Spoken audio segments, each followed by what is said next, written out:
No podríamos pasar por alto este pasaje sin hablar de lo que significa esto, el costo, la compra y la gratuidad para nosotros. Ya lo leímos en su oportunidad, si quiere buscarlo.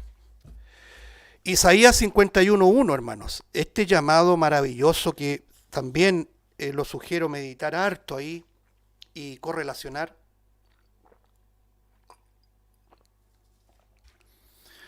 A propósito, hablábamos la otra vez en la casa con la Eli. Gracias, Señor, porque no nos pusiste en la élite,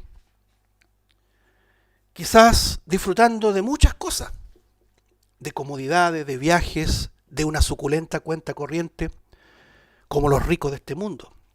Ellos no padecen nada. Fíjense que todas las tragedias, sea inundaciones, terremotos, incendios, todas las cosas ocurren en la gente necesitada, nunca les pasa nada a ellos. Y lo dice la Escritura, que muchas veces nuestros pies se pueden deslizar viendo a los que son prósperos, pero no son del Señor. ¿Por qué digo eso? Porque nuestro tesoro no es un tesoro enmarcado en lo terrenal, sino que va más allá del sol, hermano. Es un tesoro en la gloria, hermanos. Yo les digo algo en primera persona, si nosotros fuéramos muy prosperados, nos olvidamos del Señor, se los aseguro. Una de las cosas que vamos descubriendo en la Escritura es que nos vamos conociendo a sí mismos, hermano. Uno se nota, uno reconoce, y seamos muy honestos en esto. Cuando estamos muy bien, nos olvidamos del Señor, hacemos planes para nosotros mismos, como dice Santiago, para vuestros propios deleites, como que si esto será todo. Entonces, Isaías 55:1 dice: a todos los sedientos venid, imperativo, a las aguas, a los que tienen dinero, y los que no tienen dinero. Ahí estamos nosotros en el sentido espiritual, bancarrota espiritual. Mientras la Odisea no se dé cuenta que está en bancarrota espiritual, va a seguir igual. Bueno, ellos dicen que están en una prosperidad, en la época del júbilo, y están diciendo ahora ya la pandemia termina, así que prepárense porque viene el avivamiento acumulado, como el loto, ¿sí? Es ridículo, hermano, absurdo. Dice acá el Señor: a los que no tienen dinero, venid. Todo está en imperativo, ¿eh? Venid, comprad y comed. Todo es un mandamiento, no es una invitación. Venid, comprad y comed. Pero dice: venid, comprad sin dinero y sin precio, vino y leche. Es que detengámonos ahí, hermano. Aquí estamos viendo la gratuidad de Dios. Nosotros como seres humanos, el orgullo nuestro nos lleva a resistir la gratuidad de Dios. Y incluso en el plano personal, en el plano natural. Muchas veces cuando alguien quiere dar algo, uno dice: pero ¿por qué? Si te hice algo, hice un mérito para que tú me des esto. Siempre está esa resistencia o esa idea a recibir porque yo merezco, ¿cierto? Pero la salvación no es un premio, hermanos. Es una gracia, es una dádiva, es un regalo, no es por méritos. ¿Se entiende? Y el Señor sabe que nosotros no tenemos cómo pagar esto. Es inapreciable, hermanos. Es decir, no se le puede poner precio, es gratuito para nosotros. El apóstol Pedro, como referencia, dice de esta manera el término de lo que es la salvación. Por ejemplo, mire, le voy a citar y después le doy el pasaje. Dice así: sabiendo que fuisteis rescatados de vuestra vana manera de vivir, la cual recibiste de vuestros padres, mire lo que dice, no con cosas corruptibles como oro o plata, sino con la sangre preciosa de Cristo, como de un cordero sin mancha y sin contaminación. La sangre de Cristo es inapreciable. La obra de Cristo no puede ser tasada, no puede ser valorada, porque es inapreciable. Es decir, nosotros fuimos rescatados con un valor que nosotros no podemos cancelar. Quiero graficarlo así: podríamos poner aquí los 10 millonarios más grandes del mundo, con toda su fortuna, no pueden cancelar el precio de la sangre de Cristo. Por eso que Isaías lo dice con todas sus letras: venid, los pobres, los sedientos, los que tienen necesidad, a comer, a saciarse, sin dinero, sin precio, vino y leche. Efesios capítulo 2, versículo 8, usted lo conoce muy bien: porque por gracia somos salvos, por medio de la fe, y esto no de vosotros, pues es, ¿qué dice? Es un regalo de Dios, es una dádiva, es un don de Dios. No puede ser salvo el hombre si no fuera gratuito. Pero la pregunta está ahí. ¿Quién pagó todo esto? Nuestro Redentor. Es que en estos términos de compra que estamos hablando y de precio y de costo y de gratuidad de la Odisea, lo que dice Isaías también hace sentido a lo que estamos desarrollando. No podríamos pasar por alto el tema de la compra hablando del tema de la redención. Cuando usted habla de Cristo Redentor, gracias por habernos redimido, nosotros usamos harto las palabras esas, ¿cierto? Redención. Pero siempre entienda cuando usted la menciona, está hablando de alguien que pagó el precio para su rescate, para mi rescate. Él es nuestro Redentor. El término de redención aparece desde el Antiguo Testamento. Nosotros vemos referencias ya en la ley de Jehová, ¿no es cierto? En la ley de Dios, la ley mosaica, en Levítico 25, cuando habla de que el que tenga más un familiar cercano, que tenga capacidad y solvencia económico, va a poder redimir a un familiar, ¿cierto?, que esté pasando por situaciones de problema de desamparo. Esa es una ley de Dios. Es decir, Dios se agrada cuando alguien, teniendo ese vínculo, ¿no es cierto?, puede subvencionar y ayudar al que está necesitado. Ese es el principio de Dios que trasciende en todas las etapas o en todas las áreas de nuestra vida. Entonces aparece un ejemplo práctico de esto, que es el libro de Ruth. Si usted resume el libro de Ruth, usted va a descubrir que la palabra clave en el libro de Ruth es redención. Una mujer ya mayor quedó desamparada, Noemí, ¿no es cierto? Y solamente le acompañaba a su nuera, Ruth. Y quedaron al más desamparo, aunque sabemos que el Señor siempre estaba con ella. Pero enseña que conocieron a un tal Boaz, ¿se acuerda? A un Boaz. Lo puede ver en Ruth 2:20. Y Noemí dice, este es el que nos puede redimir. Es el que puede pagar el precio para nuestro amparo, nuestra redención. Es decir, hermanos, el tema de la redención también recorre la Escritura, y en esta iglesia decrépita que no tiene un peso para ser salva, porque es una iglesia nominal, debe acudir al Redentor. ¿Por qué? Porque es el único que nos puede dar salvación gratuita, porque Él pagó. Es en nuestro Redentor. Veamos algunos pasajes y seguimos nuestro avance. Mire, esto es doctrina bíblica muy importante, hermano. Vamos a 1 Corintios capítulo 6. 1 Corintios capítulo 6, primera epístola de Pablo a los Corintios, en el capítulo número 6, versículo 20, dice lo siguiente: porque habéis sido comprados, note lo que usa ahí, comprados por precio. Glorificad pues a Dios en vuestro cuerpo y en vuestro espíritu, los cuales son de Dios. Los creyentes somos pertenencia de Dios, ¿y saben por qué? Porque nos compró. Porque Él pagó. Solamente el Señor pagó el precio. Él pagó la deuda para que nosotros pudiéramos acceder gratuitamente a esta salvación. Aquí dice, habéis sido comprados por precio. Esto usa la misma palabra que el Señor le dice a la Odisea. Te aconsejo que compres, agorazo, le dice aquí el apóstol Pablo a los Corintios. Rescatados por precio, pagados. En ese tiempo, para que entendamos mejor, había literalmente ferias de esclavos. Entonces, una persona que tenía una propiedad y necesitaba esclavitud, necesitaba servidumbre, se iba a la feria, así, tal cual como lo está escuchando, y usted iba a ver cuál esclavo le respondía a su requerimiento. Y si ese esclavo estaba dentro de su alcance, usted literalmente aplicaba el agorazo, ¿no es cierto?, la compra, ¿ya? Y ese esclavo pasaba a ser su propiedad. ¿Qué es lo que es la salvación, hermano? La salvación no es un libertinaje. Cuando hablamos de libertad y libertinaje, no tiene que ver con la libertad en Cristo. La libertad en Cristo es que Él nos hace siervos suyos. Romanos 6 dice, siendo esclavos del pecado, pasamos a ser siervos de la justicia. Es decir, nosotros no estamos aquí en una libertad para hacer lo que queramos, sino que somos propiedad del Señor mediante una redención. ¿Se va entendiendo?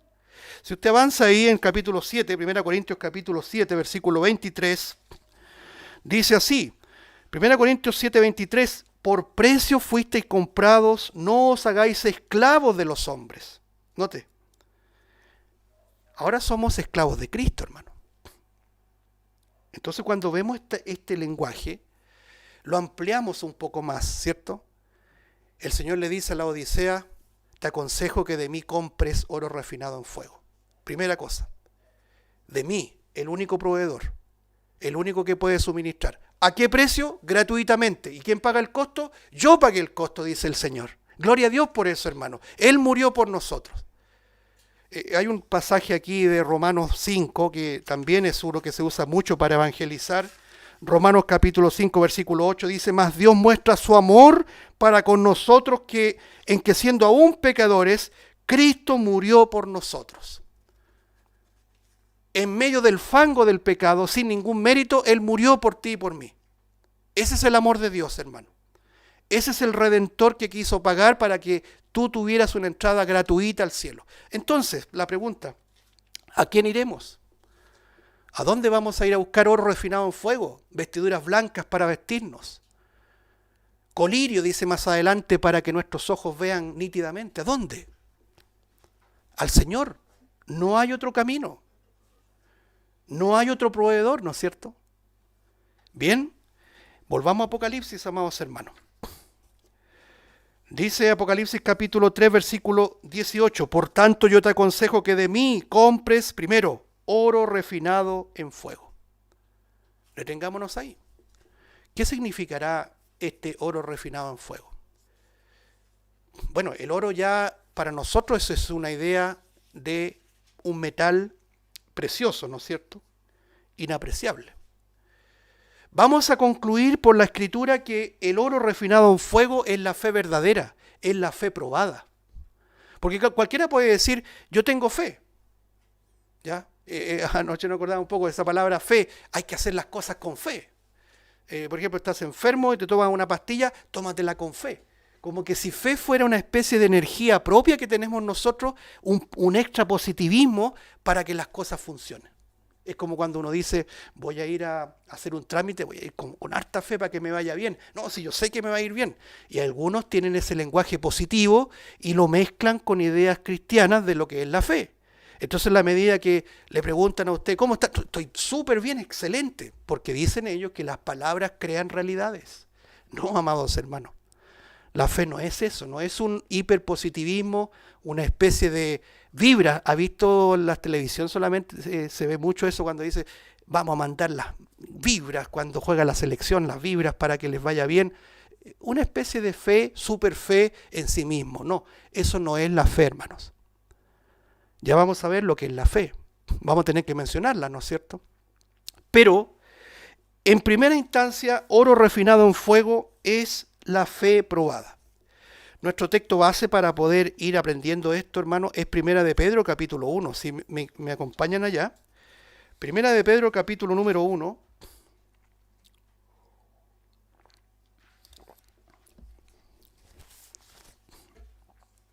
Vamos a leer el versículo y después vamos a abrir el contexto.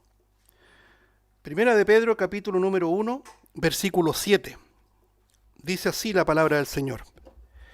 Para que sometida a prueba vuestra fe, mucho más preciosa que el oro, el cual, aunque perecedero, se prueba con fuego, sea hallada en alabanza, gloria y honra cuando sea manifestado Jesucristo.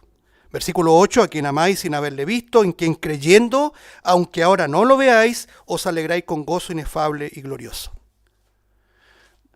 La otra vez estaban dando una película en donde parecía un famoso pastor, al menos por el testimonio que cuenta, se llama como el testimonio del pastor Don Piper, no John Piper, Don Piper. Y empecé a leer un poquito de lo que era Don Piper, y él dice que murió en un accidente automovilístico y fue al cielo, y vio la gloria celestial, qué sé yo, pero después volvió. Entonces uno dice, y vio toda la gloria, bueno, uno dice, Todo eso puede sonar bonito, esperanzador, la gente se entusiasma, pero no es bíblico. Ese es el problema, hermano. Nosotros no podemos creer muchas cosas que la gente dice.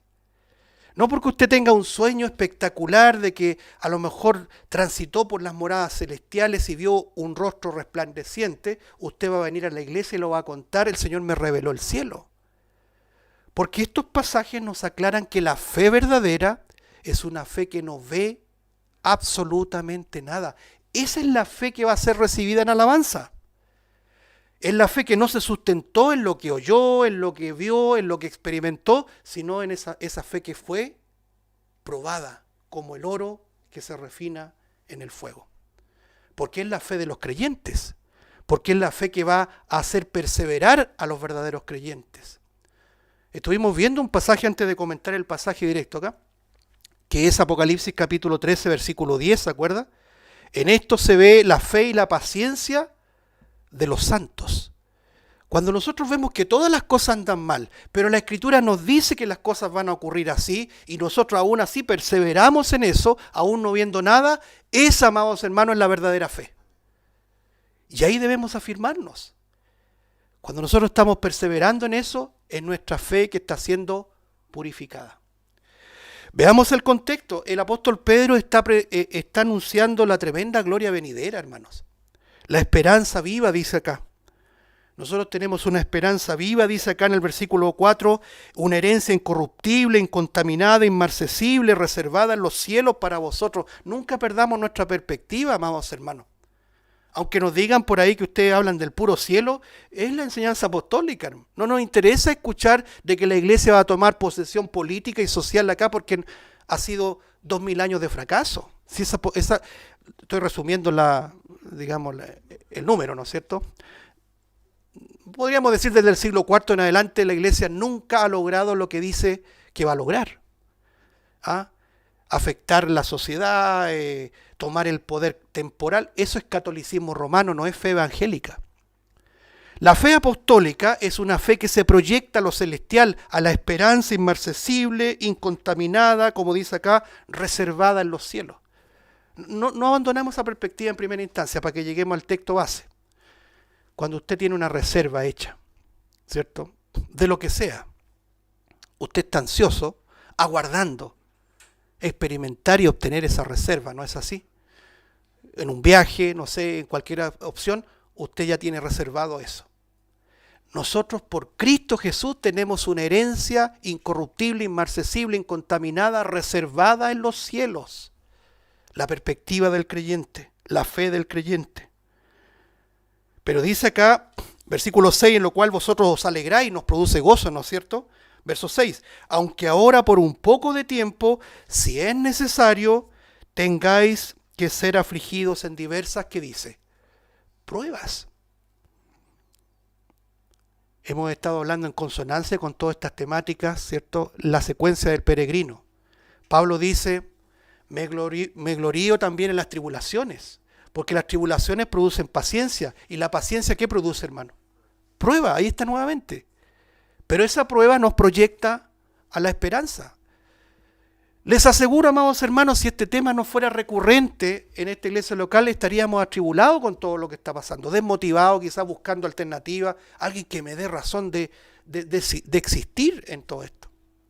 Si el mundo no tiene razón de existir, hermano, la otra vez he escuchado a los políticos que están realmente preocupados por lo que está pasando en el cambio climático que le han llamado, ¿no es cierto? Y todas las cosas, si esto no tiene un cambio radical, esta cuestión va de mal en peor. Lo están diciendo ellos, hermano. Son más sensatos que la propia iglesia. Dice que viene el avivamiento y los propios hombres dicen que esto va de mal en peor. Pero digo yo, cuando vamos a la Escritura, no tenemos esperanza, hermano. Cambiar el planeta, no imprimas, guarda los árboles, etcétera. Está bien, uno tiene que cuidar sus arbolitos, pero todo esto se va a terminar, hermano. Las reservas naturales, todo eso, lo dice el Señor, no lo digo yo, está reservado, ¿sabe para qué? Para el fuego.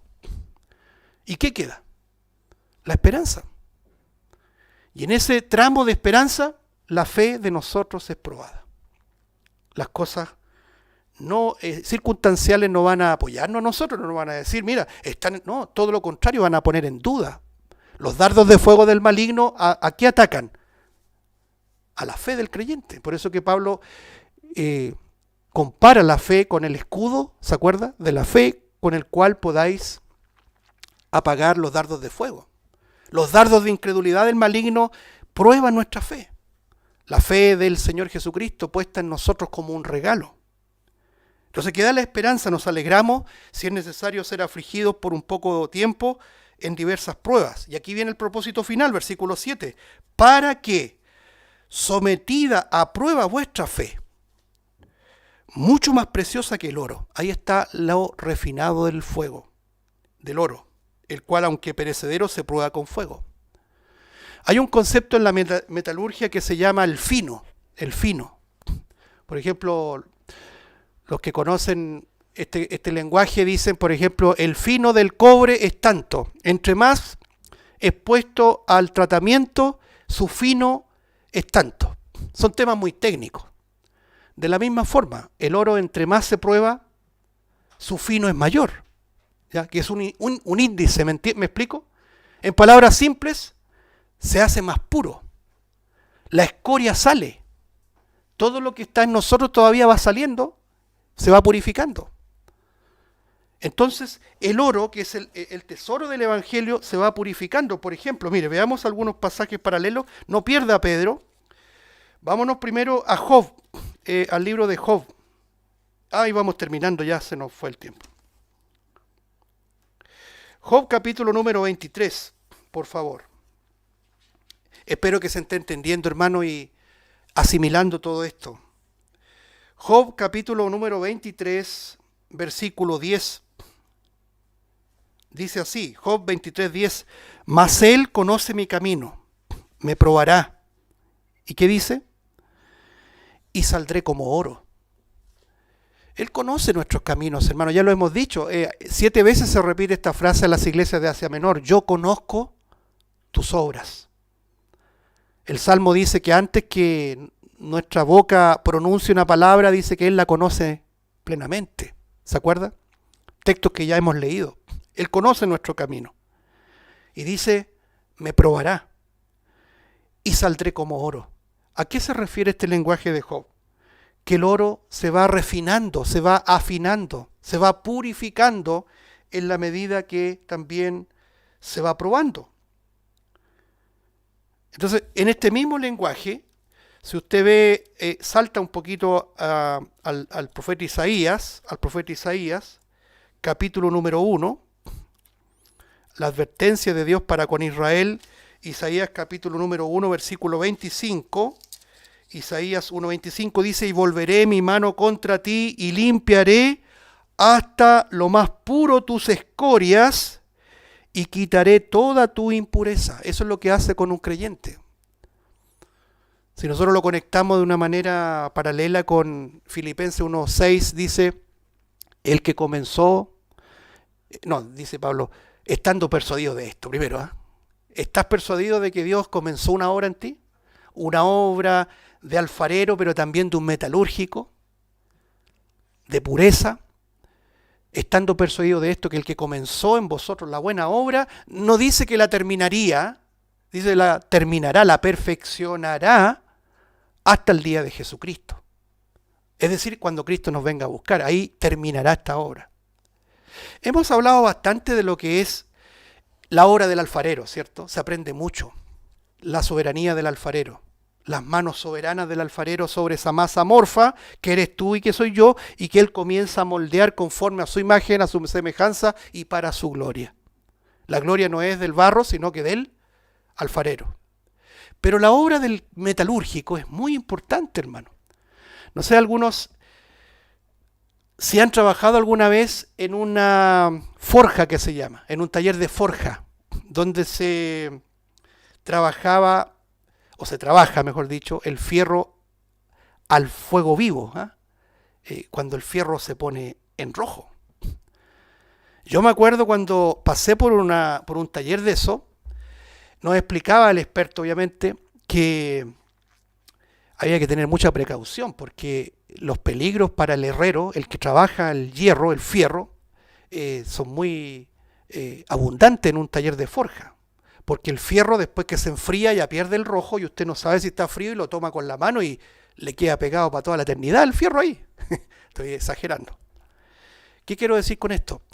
Cuando el fierro se saca de la forja es el horno donde la llama está constantemente ahí con un soplador viva, el metalúrgico, el herrero, lo toma con una pinza larga y lo lleva a una máquina, o mejor dicho, a una herramienta que se llama yunque, ¿cierto? Que es un trozo pesado de fierro, y comienza a martillarlo, a moldearlo, pero después también hay una herramienta para ir sacándole la escoria, que es una especie de picota, especialmente para material de metal, ir sacándole la escoria, la impureza, porque conjuntamente con el fuego asoma la escoria, por mano. Entonces cuando nosotros somos probados en diferentes pruebas, porque debemos entender que el Señor no nos va a dar más allá de lo que podamos soportar. De ninguno de nosotros dice, me da miedo este tema porque me va a probar como Job. No, amados hermanos, no tenemos que tener temor porque el Señor nos prueba conforme a nuestras propias medidas de fe. A veces usted sale a la calle y es probado en cosas que para otros podrían ser mínimas, pero para usted es un mundo de problemas, ¿no es cierto? Y ahí muchas veces sale nuestra escoria, por hermano. Porque el Señor está evidenciando nuestra, por ejemplo, falta de paciencia, nuestro carácter, y Dios va sacando esa escoria, va limando, va purificando. Este es el lenguaje de Isaías, como lo dice acá. Volveré mi mano contra ti, le está hablando al pueblo de Israel, y limpiaré hasta lo más puro tus escorias, la basura que se genera a partir del fuego de la prueba, y quitaré toda tu impureza. Amados hermanos, este tema de la fe probada lo vamos a estar desarrollando con la ayuda del Señor porque es muy importante no pasarlo por alto. Esta iglesia, en la Odisea, no solamente es desventurada, miserable, pobre, ciega y desnuda, sino que aquí se comienza a revelar que es una iglesia que no anda por fe, anda por vista. La Biblia dice que la generación mala y adúltera es la que quiere ver señales. ¿No lo dice el Señor? Capítulo 16 de Mateo, esta es la generación mala que pide señales. Y si no hay señales, la gente no cree. Muchas veces preguntan, ¿en su iglesia, en su congregación, se ven cosas? Bueno, claro que se ven cosas, ¿no es cierto? Pero ellos quieren cosas sobrenaturales, porque andan por vista. Pero el creyente verdadero, y con esto no quiero que nos jactemos, el creyente verdadero no anda por vista, sino que anda por fe. Y es una fe probada, una fe que comienza a ser purificada como el oro para que toda la escoria, ahí podríamos decir, sí, esa escoria es mía. El oro es el evangelio, pero la escoria es la que produzco yo, el rezongo, ¿no es cierto?, el pataleo, esa es la escoria que el Señor está sacando rumbo a esa gloria venidera cuando el Señor nos venga a buscar. Que el Señor bendiga su palabra. Padre Celestial, te damos gracias por tu palabra, porque es clara, precisa, que muchas veces nos golpea, como hemos dicho ahora, Padre Celestial, conforme a tu palabra, como el herrero que tiene que moldear el fierro, tiene que moldearlo conforme a tu soberana voluntad, pero también extraer la escoria, la basura, lo que es propio de nuestro pecado. Te damos gracias, Señor, porque hemos ido aprendiendo que esta iglesia final, por mucha pompa que exhiba, no es el camino correcto, no es la posición correcta delante de ti. Y te damos gracias por habernos apartado de esta institución. Sin méritos, no porque nosotros fuimos más inteligentes, más capaces, más devotos, por pura gracia, Señor. Lo decimos de lo profundo de nuestra alma y tú pesas nuestros corazones. Solo por gracia estamos aquí. Padre Santo, ayúdanos. A pesar de nuestras limitaciones, de nuestras flaquezas, de nuestros errores, ayúdanos a ser maduros para proclamar este consejo que no nos pertenece, que no es nuestra propia opinión, sino lo que tú quieres que hablemos para esta cristiandad que debe arrepentirse, que debe reconocer su estado actual y volverse a ti, Señor. Padre Santo, ayúdanos a ser fieles a tu palabra, ayúdanos a comprender este lenguaje maravilloso de la compra, de la redención, del precio, del costo y de la gratuidad con que nos has permitido acceder a la salvación, Señor. Gracias, Padre, porque nunca podríamos cancelar el inapreciable valor de la sangre de tu Hijo Santo, nuestro Señor Jesucristo. Que tu Santo Espíritu nos ayude a comprender las Escrituras. En el nombre del Señor Jesús. Amén.